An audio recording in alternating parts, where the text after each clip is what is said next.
Good afternoon, evening, morning, wherever you are right now. I want to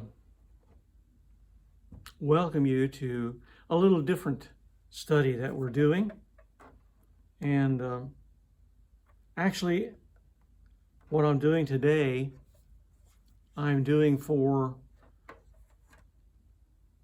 youth, our students, and our Wednesday night Bible study.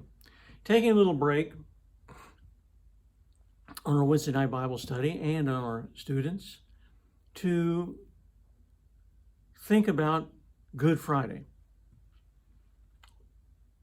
I could do a lot of things on this, so I'm going to make it as simple as I can. I want to be able to just go through the Gospels briefly, not reading a whole lot, and then I want to end by reading something that has meant a lot to me these last weeks leading up to Good Friday.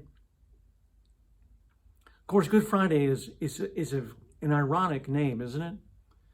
Because it was not a good day in a human standpoint for Jesus.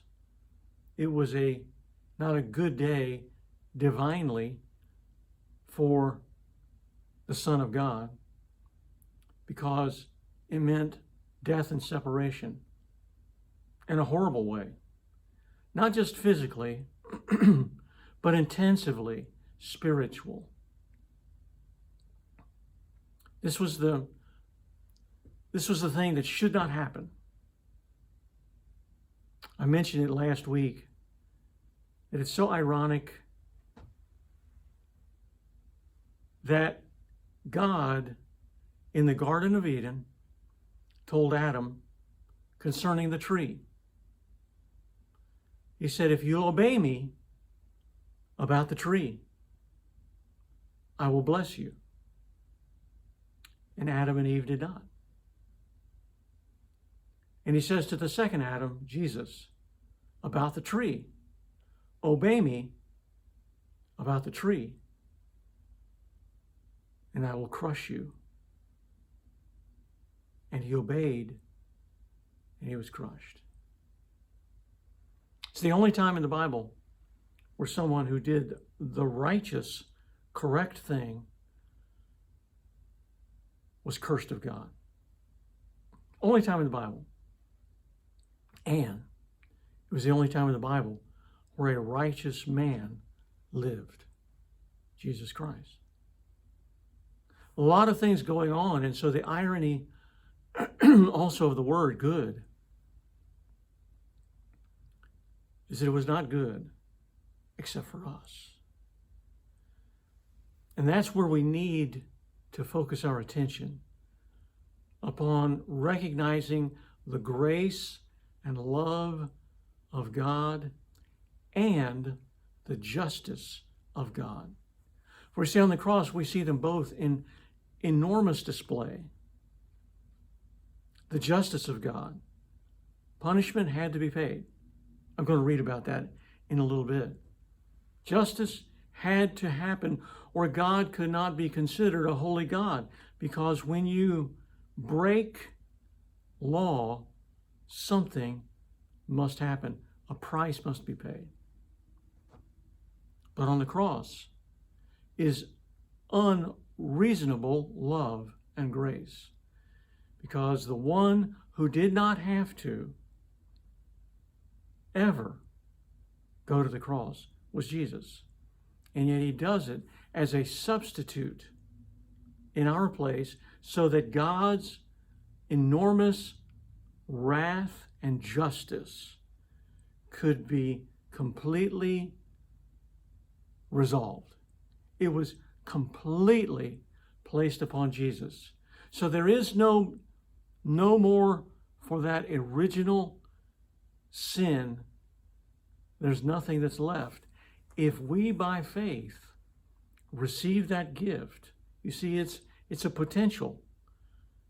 God takes the wrath out on Jesus, and if we by faith trust that Jesus Christ is enough, is sufficient, and ask God to forgive us on the basis of what Jesus has done, then we do not have to worry about the judgment of God. Ever. It's an amazing thing. And that's why it's good. It's good for us. Well, let me take just a few minutes. I don't think I'll take a long time today. Of course, I've said that before, haven't I, Jim? And just go through the last hours with Jesus. And I'm going to use a little bit of this and a little bit of that from all the Gospels. In John 13, it's a fascinating place where Jesus welcomes in the disciples for the beginning of the celebration of the Passover meal. Remember Passover? It was the time way back with Moses when the death angel came, the last miracle, terrible miracle that God performed to get the Egyptians to release all of the children of Israel. And he said, unless you have the blood of an innocent lamb placed on the top and on the sides of the door, if you don't have that, I will take the firstborn. They will die. And so Israel takes the lamb and they put it on the doors, and the death angel passes over them, but he doesn't pass over the rest of the land. And there were cries all that night and day of the firstborn male children, all dead.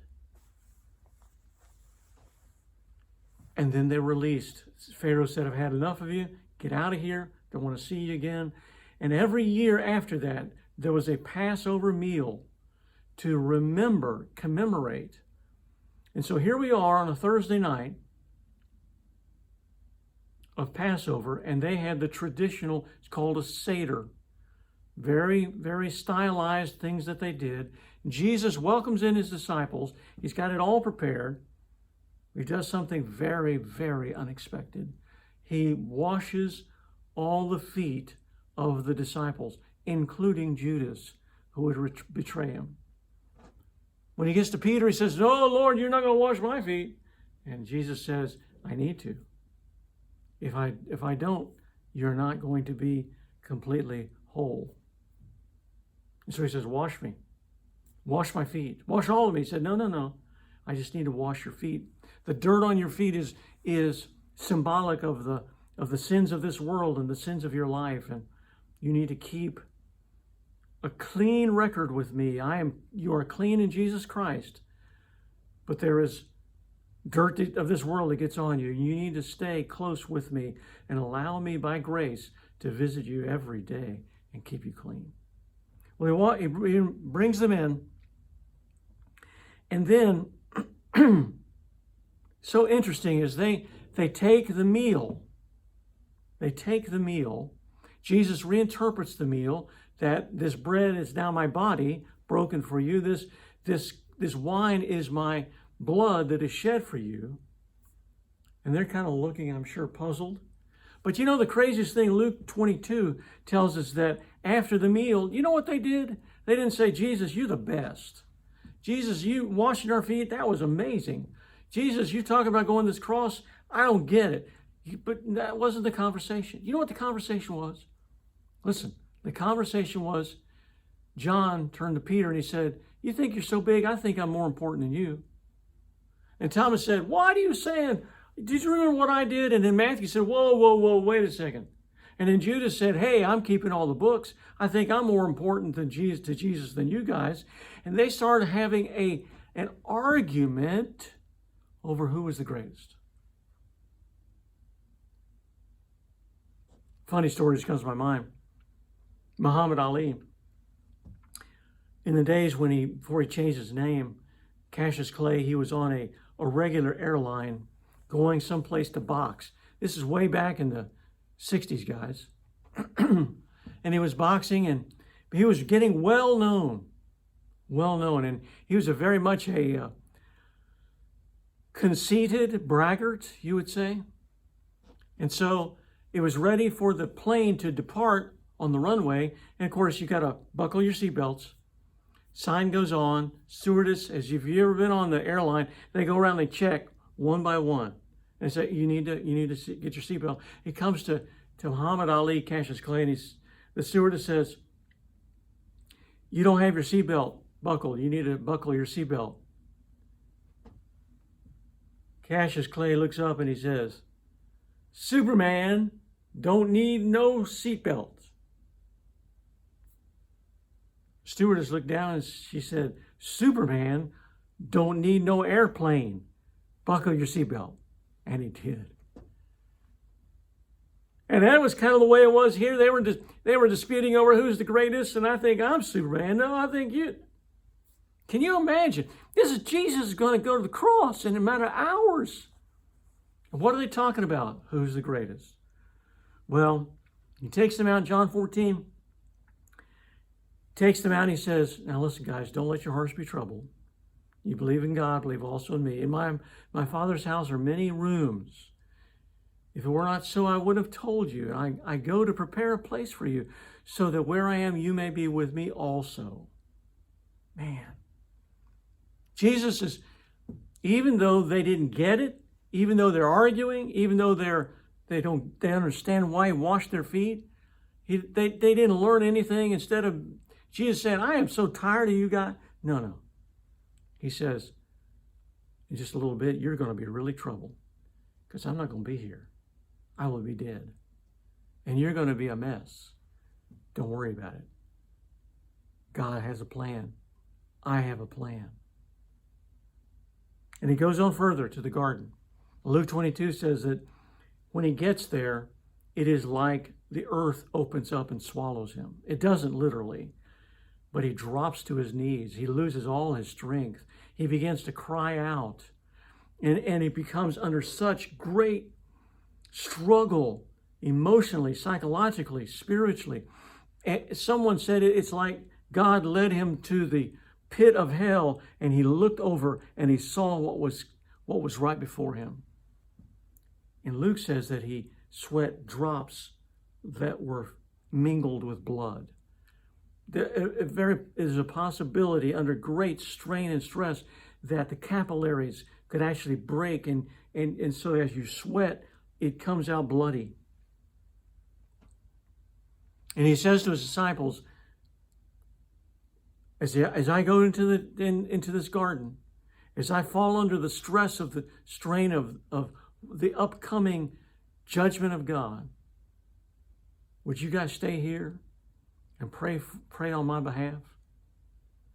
In Mark 14 says he went back, and guess what they were doing? They weren't on their knees. They were on their sides. They were sleeping. You know that Satan, we don't know. We'll have to wait till we get to eternity to know the dramatic temptation of Satan at that hour. I have a feeling one of them, as he was looking at his sleeping disciples, was, are you kidding me, Jesus? You're going to go to the cross for these guys? And they're the best of humanity? Are you kidding me? Don't do this. Don't go to the cross. They won't understand anyway. And at that moment, when they were asleep, Jesus could have done something that they would not have known had taken place. With them sleeping, he could have turned and quietly walked away. Couldn't he? Sure. He could have walked away. But he doesn't. In fact, John 17 says he goes back to the garden and he prays. You need to look at chapter 17. It's called the high priestly prayer of Jesus. And he concludes that prayer by saying, I want them to be one, just as you, God, and I are one. And God, you're going to love them even as in the same way that you love me. Can you imagine? Jesus, knowing he's going to go to the cross, praying on your behalf, on my behalf. He says, I want you, through me, to love them every bit as much as you love the Son. And how much does the Father love the Son? Eternally. And then in Mark 14, you hear the steps of the soldiers and Judas approaching Jesus and identifying Jesus by giving him a kiss on his cheek. And they arrest him. Are you the Jesus? Are you? He says, I am. They all fell down, powerless. Again, he could have defeated them. He does it another time. He could have destroyed them, but he does not. Instead, he says, I will go with you. In Mark 14, it says that all the disciples deserted, abandoned him, abandoned Jesus. In fact, Mark has an interesting thing, and there's one of them ran so fast, his cloak that he had on left him, and he ran through the night naked. Now, that's not to make it kind of a funny scene. I think it's also saying that's how they were, absolutely, completely devoid of hope, vulnerable, alone. In Matthew 26, Jesus is led before the Sanhedrin. That's the powerful Jewish Supreme Court, basically. And they start asking him questions. And Jesus says, I tell you, in the future, you'll see the Son of Man seated at the right hand of power and coming on the clouds of glory. Jesus identifies himself as the Son of God, as the Messiah, as God in the flesh. And when they hear it, they tear their robes apart, which is utter humility. They say, this man is blaspheming. He's saying things that he should never say about himself and about God. They spit in his face. They beat him. They slapped him. And when they slapped him, they sneered at him and said, prophesy to us, Messiah. Who was it that hit you? Huh? If you're so smart.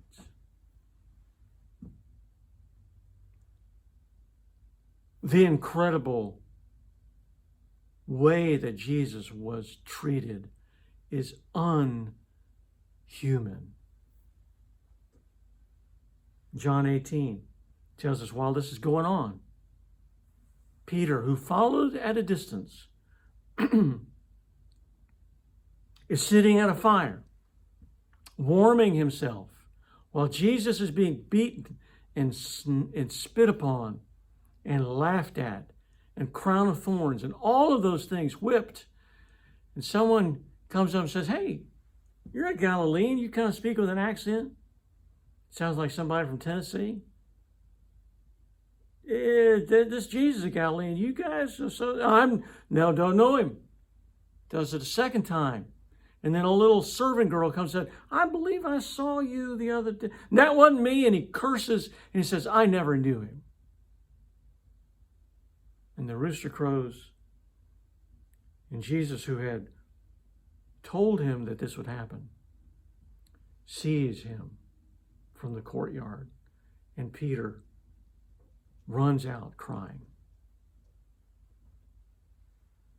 Jesus is then led in John 18 before the mighty governor of the land, the Roman power of the day, and his name was Pilate. Pilate, he doesn't want to deal with this Jewish problem. He wants to get out of it. He does his very best. And he says, he kind of argues with him and he questions him, and Jesus does not give him simple answers. And finally, he says, I've had enough. What is truth anyway? That may be the most significant question in the New Testament. If he really wanted to know what is truth, Jesus is standing in front of him, who had identified himself as, I am the way, I am the truth, and I am the life. If Pilate really wanted to know what is truth, it was standing in front of him. Listen, my friend, especially our students, it might be that you just have a problem with this Jesus, with truth. Do you really want to search it Hey, I'd love to sit down with you sometime and find out why there is truth in this, reasonable faith. But instead, he tries to find a political way of getting out of this situation. And so he says, I got an idea. I'm going to take the worst scoundrel that is in my jail, Barabbas, a murderer and hated by the crowd, and I will put him up against Jesus, and I'll say, hey, which one would you like to release? Because it's the day that I can do that. Barabbas or Jesus? He said, I know who they'll choose. They'll choose Barabbas because he's terrible. He's awful. So he says, okay, guys, which do you want, Barabbas or Jesus? And they cried out, crucify Jesus. And of course, being a political animal, he says, this is going to get me in less trouble. Take him. He washes his hands and said, I had nothing to do with it. And of course, we could never say that. Take him, beat him, crown of thorns, carries the cross, goes to the cross, stretches out his arms and his feet, and nail his arms and his feet to the cross. Ruggedly throw him into a hole. And he is situated between two murderous thieves who are also crucified that day. One of them begins to say, big deal. You, the Christ, get yourself down, save yourself, and save me. But the other criminal said, what are you saying? You know you're guilty. I know I'm guilty, but this man has done nothing wrong. And here is a man in his last moments who's recognizing who Jesus is. And Jesus says, you've said that well. And today, you, because of your faith, even though you are guilty of your sin, I forgive you, and because of who you are and who I am, and what will be accomplished on this cross, today you will be with me in paradise. Jesus, in the next 3 hours, experiences the darkness of God's judgment.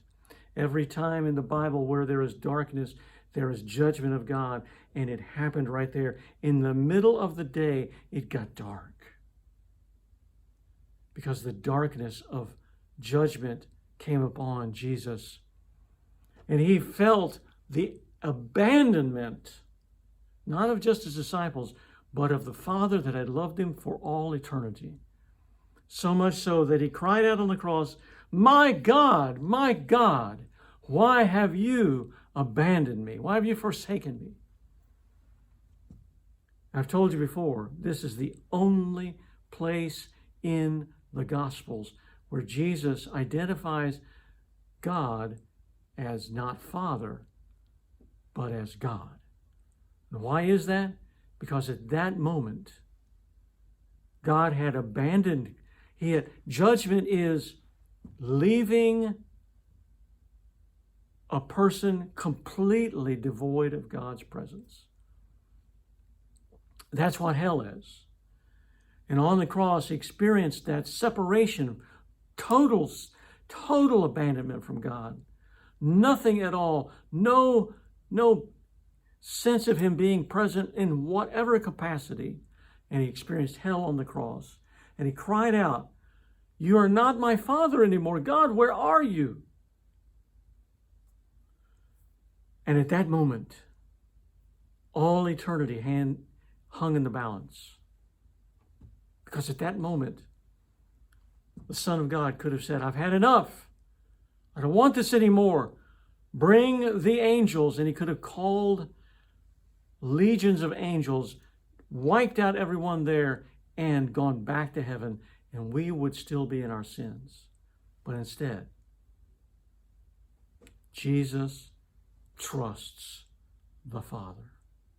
See, the first Adam, everything was perfect, and he couldn't trust the Father. Now, here's the second Adam, and everything is as bad as it could possibly be, and yet he trusts the Father. And so in the last thing that he says on the cross, Father, into your hands I entrust my spirit. He says, I'm trusting you. I'm giving you. And at that moment, the rugged centurion, unnamed until we get to heaven, began to glorify God. He'd been observing this entire 3+ hours on the cross.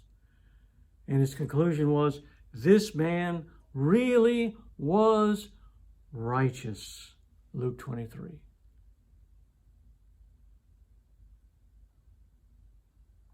And here we have the conclusion of it all. The righteousness of God, the justice of God, the love of God, the hope of humanity. Let me read this from John Piper. 50 Reasons Why Jesus Came to Die is the title of the little book. And he starts out with 3 verses here. Christ redeemed us from the curse of the law by becoming a curse for us. For it is written, cursed is everyone who is hanged on a tree. Galatians 3:13. Then Romans 3:25. God put Christ forward as a propitiation. We'll explain that in a minute. A propitiation by his blood to be received by faith. This was to show God's righteousness, his justice. Because of his divine forbearance, he had passed over former sins. And then one other verse, 1 John 4:10. In this is love. Not that we have loved God, but that he has loved us and sent his Son to be the propitiation. There's that word again. I'll explain it. For our sins. Now let me read what Piper writes. If God were not just, there would be no demand for his Son to suffer and die. And if he were not loving, there would be no willingness for his Son to suffer and die. God is both just, justice, and loving. Therefore, his love is willing to meet the demands of his justice. Remember on the cross, justice and love meet. God's law demanded, you shall love the Lord your God with all your heart, with all your soul, and with all your might. But we have loved other things more. Yes? This is what sin is. Dishonoring God by preferring other things over him and acting on those preferences. Therefore, the Bible says, we've all sinned and fall short of the glory of God. We glorify what we enjoy most, and that isn't God. Therefore, sin is not small, because it is not against a small sovereign, a small king. The seriousness of an insult rises with the dignity of the one insulted. The creator of the universe is infinitely worthy of respect and admiration and loyalty. Therefore, failure to love him is not trivial. It is treason. It defames God and destroys human happiness. In other words, when we sin, the greater the person we sin against, the greater the judgment, and we sin against an eternal God. Therefore, our sin is eternity size. Since God is just, he does not sweep these crimes under the rug of the universe. He feels a holy wrath against them. They deserve to be punished, and he made this clear, for the wages of sin is death, and the soul who sins shall surely die. There is a holy curse hanging over sin, all sin. Not to punish would be unjust. The demeaning of God would be endorsed. A lie would reign at the core of reality. Therefore, God says, cursed be everyone who does not abide by all the things written in the book of law and do them. But the love of God does not rest with the curse that hangs over all sinful humanity. He is not content to show wrath, no matter how holy it is. Therefore, he sends his own Son to absorb his wrath and bear the curse for all who trust him. Christ redeemed us from the curse of the law by becoming a curse for us. Galatians 3:13. This is the meaning of the word propitiation in the text quoted above.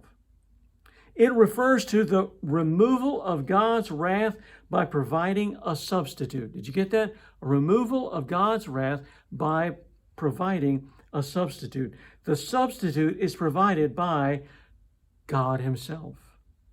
The substitute, Jesus Christ, does not just cancel the wrath. Now get this, he absorbs it. Good Friday, he absorbs the anger and the justice of God and diverts it from us to himself.